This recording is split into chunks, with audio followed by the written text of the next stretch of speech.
నంద్యాలలో భూమా వాళ్ళని పక్కన పెట్టి ఆయన ఎవరికి ముస్లిం ఆయనకి ఇచ్చారు చంద్రబాబు గారు. అట్లాగే కేసినేని నానిని పెట్టి పక్కన పెట్టి కేసినేని చిన్నికి ఇచ్చారు చంద్రబాబు గారు. అవి వంచన అంటారా, లేకపోతే ఆయా నియోజకవర్గాల అవసరాలకు తగ్గట్టుగా మార్చారంటారా? మార్చామనే చెప్తారు. అది లోక కళ్యాణం కోసం చంద్రబాబు గారు చేశారు కాబట్టి.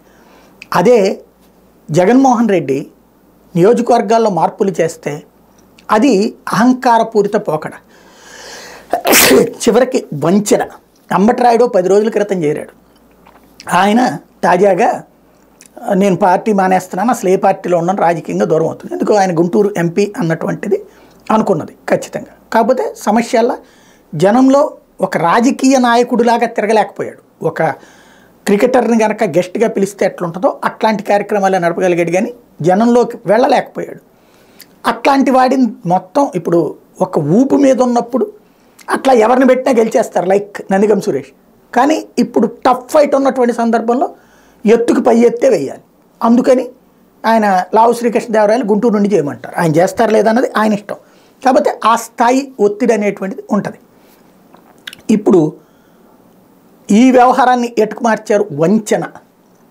2 టర్మ్స్ వరుసగా ఎంపీగా గెలిచిన ఆయన్ని సిట్టింగులందరికీ సీట్లు ఇస్తానని చెప్పి ప్రకటించినటువంటి చంద్రబాబు నాయుడు కేసినేని నానికి ఎందుకు ఇవ్వట్లేదు? అది వంచన కాదా? ఆయన దగ్గర డబ్బులు లేవు కాబట్టి ఇవ్వట్లేదు. ట్రావెల్స్ అవన్నీ ఉన్న రోజుల్లో ఇచ్చారు, అవన్నీ పెట్టుకున్నాడు, ఖర్చు అయిపోయింది. ఆయన తినలా, జనాల దగ్గర దోచుకోలేదు కాబట్టి ఆయన సంపాదించుకోలేకపోయాడు. అందుకని చెప్పి ఇప్పుడు ఆయన పక్కన పెట్టి డబ్బులు ఉన్నటువంటి వాళ్ళ బ్రదర్కి ఇస్తున్నారు. అది పార్టీ ఇష్టం, ఎందుకంటే డబ్బులు వాళ్ళ పోటీలో తట్టుకోవాలని డబ్బులు ఖర్చు పెట్టేవాడు కావాలి కాబట్టి. కానీ అది వంచన కాల, ఇది వంచన అవుతుంది. ప్రజలని మేము ఏ రూట్లో చెప్తామో, అంటే ఎన్టీ రామారావు మంచోడు అంటే మంచోడు అనాలి, చెడ్డోడు అంటే చెడ్డోడు అనాలి. ఎన్టీ రామారావు లం లం లం డాష్ డాష్ డాష్ అంటే అవునవునవును అని అనాలి. ఎన్టీఆర్ ఇప్పుడు దేవుడు అంటే దేవుడు అనాలి. ఎన్టీఆర్ పారు అంటూ ఏడుస్తా కార్టూన్లు వేసేది ఈనాడే, అదే సందర్భంలో ఎన్టీఆర్ మహానుభావుడు అని వార్తలు వేసేది అదే ఈనాడు. మనం అంగీకరించాలా?